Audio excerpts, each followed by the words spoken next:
Bonjour les amis, voilà on va commencer la deuxième partie du tutoriel. Alors ce qu'on va faire, on va faire un portato, ça va nous permettre de voir pas mal de fonctions qu'on n'a pas vu la dernière fois.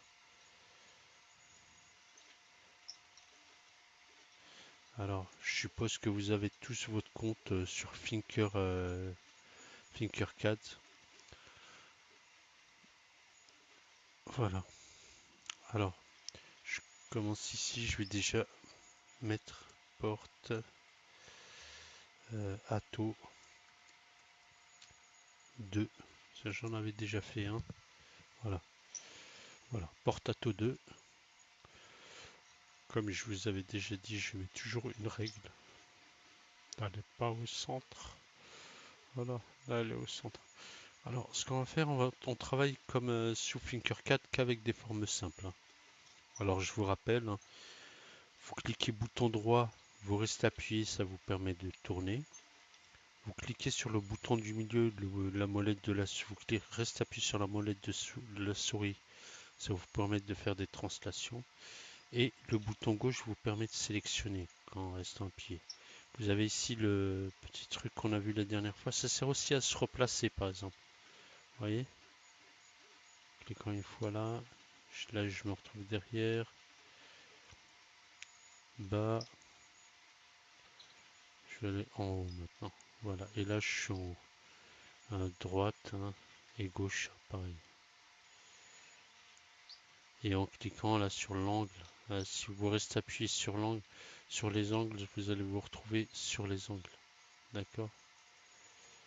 Voilà. Donc moi, je me remets en haut.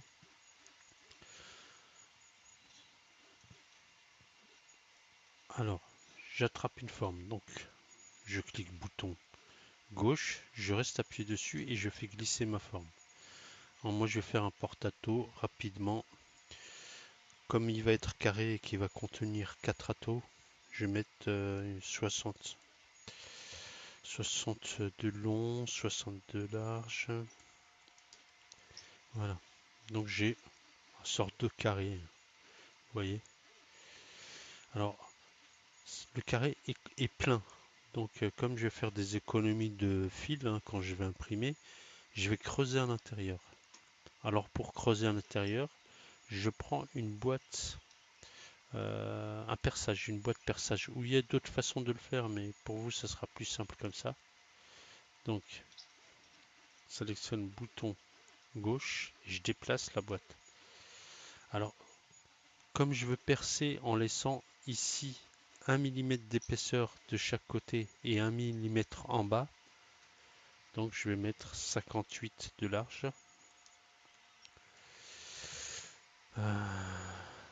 58 de long, je veux dire, 58 de large. Voilà. Et là, vous vous souvenez qu'on pouvait soulever par rapport au plan de construction la boîte de quelques 1 ou plusieurs millimètres, hein, c'est comme vous voulez. Moi, je vais la soulever de 1 mm, voilà. Maintenant, cette boîte, c'est ma boîte c'est une sorte de modèle qui va me permettre de faire un perçage à l'intérieur. Donc, je vais ici, je me mets à un de chaque côté du bord, vous voyez. Si vous n'y arrivez pas la souris, vous le faites au pavé numérique, ça marche aussi bien. Voilà. Donc normalement, je vais pouvoir faire un perçage grâce au gabarit que je viens de créer. Donc je sélectionne tout, hein. Donc bouton gauche de la souris, vous restez appuyé et vous tirez pour tout sélectionner les objets. Vous regroupez. Voilà, j'ai ma boîte qui est faite. D'accord. Donc ce que je vais faire les trous tout de suite. Donc c'est des trous de 25 que je vais faire. 27. Donc ici 27, 27, 27 et 57,54, d'accord. Alors ce que je vais faire, et je les place. Ah, dis donc, ça fait beaucoup ça. Ouais, c'est ça, c'est ça. En fait, c'est parce que avec la perspective, j'ai l'impression que c'est grand, mais c'est pas si grand que ça. Donc je vais, alors 27, ce que je vais faire, je vais me placer, parce que 27 et 27, 54. 60 moins 54, ça fait 6. D'accord, ça fait que je vais avoir 2, 2, 2, 6. Donc je vais le mettre à 2 du bord. Non, ici 2 du bord et 2 là. Donc pareil, je sélectionne l'objet en cliquant dessus avec le bouton gauche. Je fais CTRL C ou alors vous faites copier, voilà, et coller. Donc il m'a refait le même objet et lui je vais le placer à 27, 28, 29, à 29 du bord.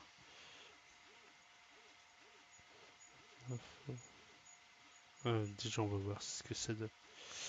Un peu plus je crois. Puisque là ça fait 60.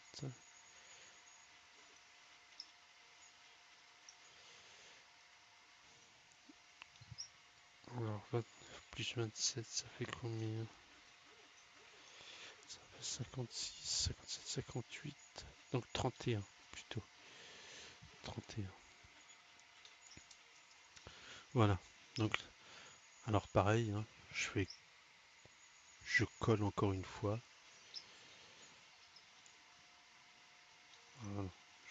Je clique au milieu, je désélectionne tout, je colle.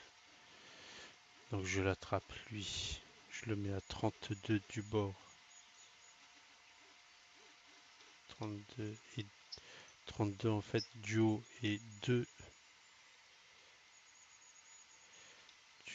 du côté.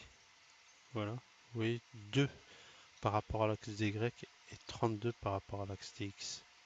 Voilà, je désélectionne tout, donc je clique n'importe où avec le bouton gauche. Je refais un CTRL V. CTRL V, ça veut. Donc c'est pareil, 32. Et ici c'est. Ah bah c'est 32 aussi. Voilà. Donc vous voyez que là, j'ai fait 4 perçages. J'ai sélectionné 4 cylindres qui vont permettre de percer mon tube.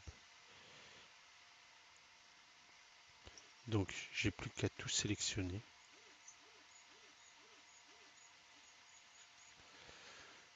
Et regrouper. Voilà, j'ai mon porte-à-taux qui va me permettre de... J'ai la base de mon porte-à-taux.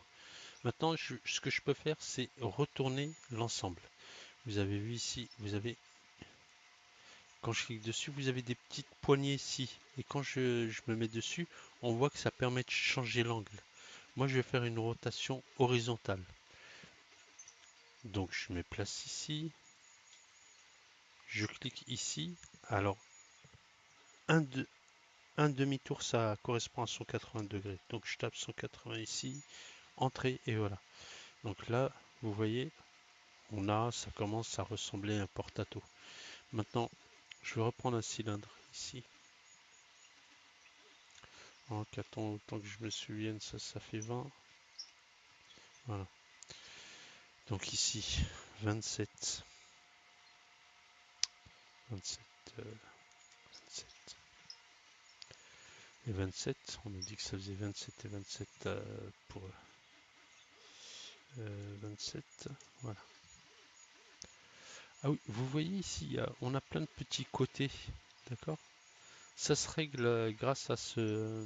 On verra après tout ce qui est bevel, etc. Mais là, déjà, pour les cylindres, pour faire des ronds qui ressemblent à des ronds, on peut augmenter le nombre de côtés. Là, ça augmente le nombre de côtés ici. Ça permet d'avoir un aspect plus lisse. Bon, là, vous avez vu, hein, j'ai cliqué bouton gauche sur mon objet et je l'ai déplacé parce que j'ai besoin d'avoir le centre, de placer ça exactement au centre. Donc 27 par 27, ça fait 13,5.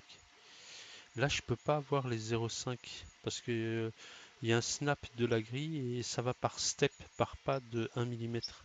Alors, je vais mettre des pas de 0,5 mm.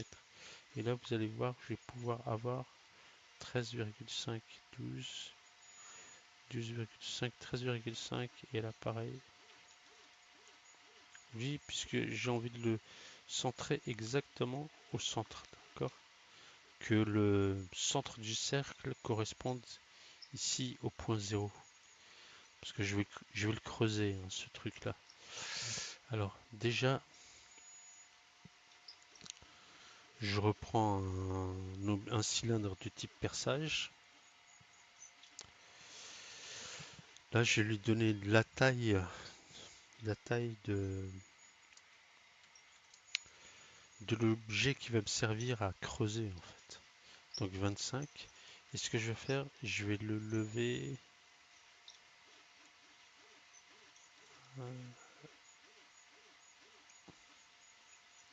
J'ai déjà ici modifié.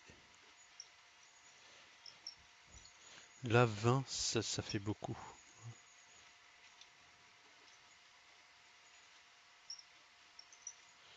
Je vais faire 10. D'accord, ça suffira largement pour poser les atos. Alors, maintenant, je prends mon objet. Donc, ici, j'ai 27. Ici, j'ai 25. Ça veut dire que de chaque côté, je vais avoir exactement 1 mm. Donc, 25 divisé par 2, ça fait 12,5. 12,5 ici. J'ai envie de laisser, comme vous voyez là, il est traversant. Donc, moi, j'ai envie de laisser 1 mm de profondeur. Donc, je vais soulever mon perçage, mon cylindre de perçage de 1 mm. Je sélectionne, je regroupe et voilà, j'ai un sorte de petit godet. J'ai plus qu'à faire un petit perçage au milieu. Donc c'est pareil, là j'ai fait 8 et 8, je pense que ça devrait être bon. 8 ici, je veux dire 8. Ah tiens, oui, c'est ça. 8, 8. Alors bon, j'utilise le clavier numérique, hein, c'est plus rapide. Bon, mais si vous voulez utiliser la souris, hein, rien ne vous en empêche. Maintenant, vous voyez, là, il est à 27 du bord de l'axe des X et 27,50 de l'axe des Y. Moi, j'ai envie de le mettre au milieu. Ça veut dire que ici, je vais mettre moins 4 puisqu'il fait 8. Moins 4 mm. Donc, il est bien sur l'axe des Y. Et là, je vais le mettre sur l'axe des X. Moins 4. Voilà. Maintenant, je sélectionne tout. Il est bien au centre, hein. On voit, il est traversant de l'autre côté. Je sélectionne, je regroupe. Et ça, j'ai plus qu'à venir le coller ici. Alors, vous avez vu qu'ici, il fait 20 de haut. Et là, mon objet fait 10. Donc pour qu'il soit à ras, il faut que je le soulève par rapport au plan de construction de 10. Voilà, vous voyez maintenant, j'ai soulevé mon objet de 10 par rapport au plan de construction. Là, je vais le placer à 0, 0. Donc là, il est à 0. Il est bien calé contre l'axe des X et des Y. Je copie. Donc je sélectionne mon objet. CTRL C, CTRL V, CTRL V, CTRL V. Il m'en faut 4 en fait. Voilà, j'ai plus qu'à les déplacer et à peu près venir les coller. Voilà. Donc c'est simple, vous pouvez vous mettre, vous cliquez sur O, vous allez vous retrouver ici, vous augmentez, vous sélectionnez l'objet et vous le déposez à peu près. Voilà, c'est bon. Pareil ici.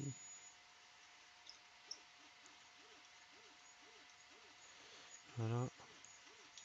Il se colle tout de suite à la grille, hein. Vous avez, c'est par step de 0,05 mm.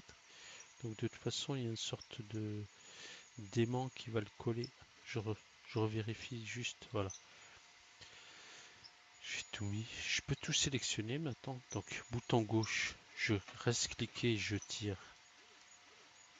Voilà. Je regroupe.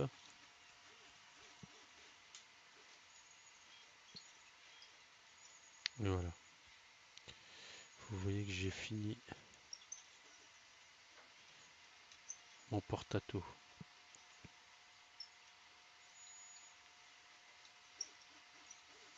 Bon, faites pas attention à ces points, ils apparaîtront pas. Ils apparaîtront pas. D'accord. Voilà. J'espère que ça vous a permis de voir. Bon, on a utilisé les boîtes simples, les boîtes de perçage, les cylindres simples, les cylindres de perçage.